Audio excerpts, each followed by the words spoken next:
5 seconds.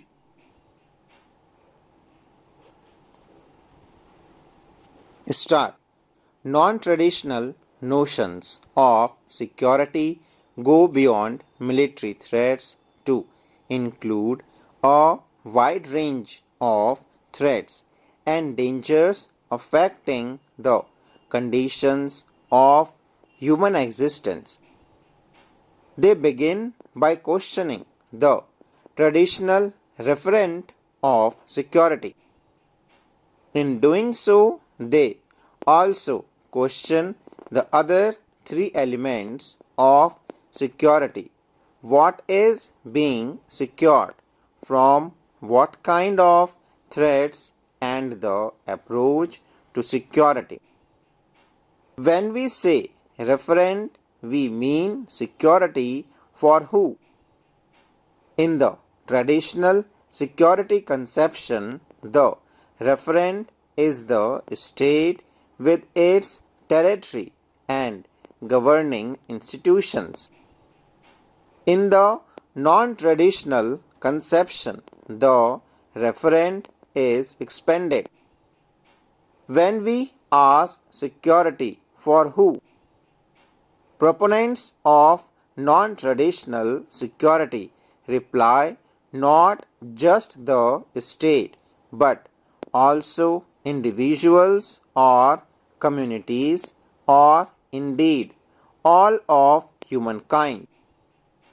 Non-traditional views of security have been called human security or global security. Human security is about the protection of people more than the protection of states. Human security and state security should be and often are the same thing. But secure states do not automatically mean secure peoples.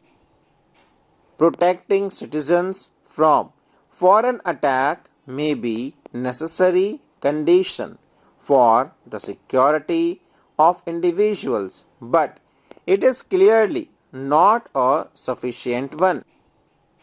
Indeed, during the last 100 years, more people have been killed by their own government than by foreign armies.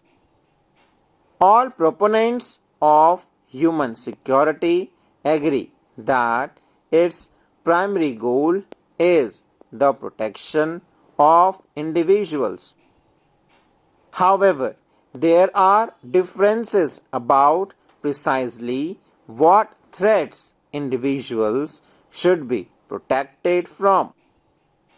Proponents of the narrow concept of human security focus on violent threats to individuals or, as former UN Security General Kofi Annan puts it, the protection of communities and individuals from internal violence.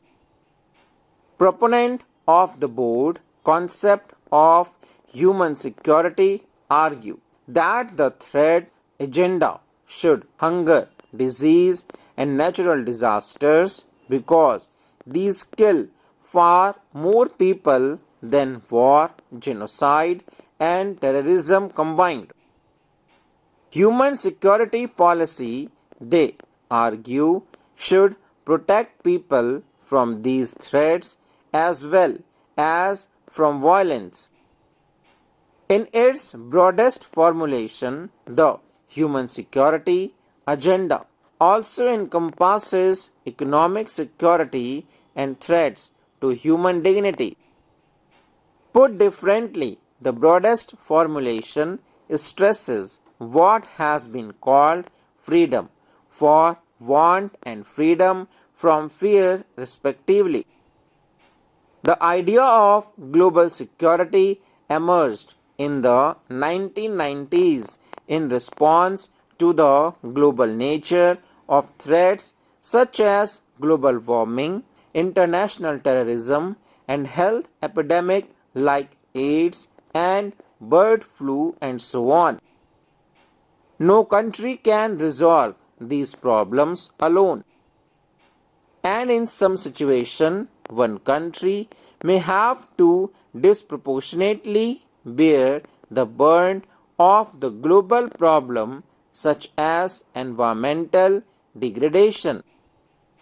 For example, due to global warming, a sea level rise to 1.5 to 2 meters would flood 20% of Bangladesh, inundate most of the Maldives, and threaten nearly half the population of Thailand.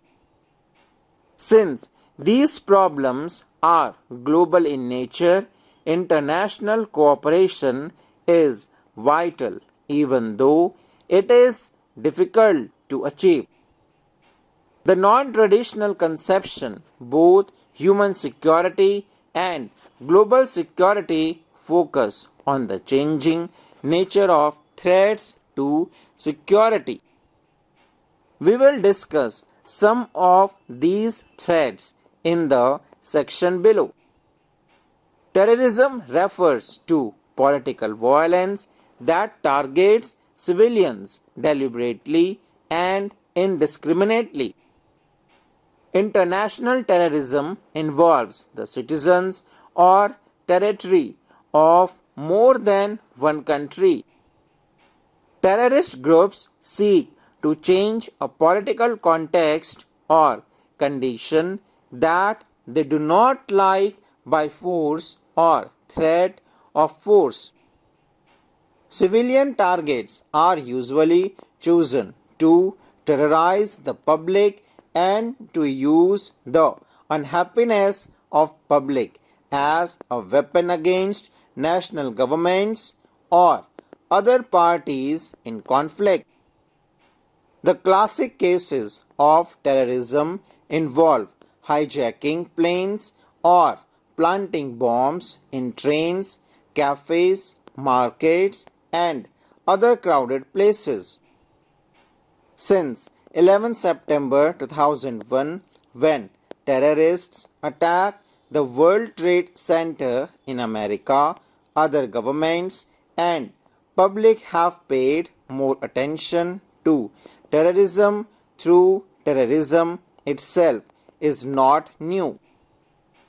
In the past, most of the terror attacks have occurred in the Middle East, Europe, Latin America, and South Asia. Human rights have come to be classified into three types. The first type is political rights such as freedom of speech and assembly. The second type is economic and social rights. The third type is the rights of colonized people or ethnic and indigenous minorities. While there is broad agreement on this classification, there is no agreement on which set of rights should be considered as universal human rights, nor what the international community should do when rights are being violated. Since the 1990s, developments such as Iraq's invasion of Kuwait, the genocide in Rwanda, and the Indonesian military's killing of people in East Timor have led to a debate on whether or not the UN should intervene to stop human rights abuses. There are those who argue that the UN Charter empowers the international community to take up arms in defense of human rights. Others argue that the national interests of the powerful states will determine which instances of human rights violations, the UN will act upon full stop.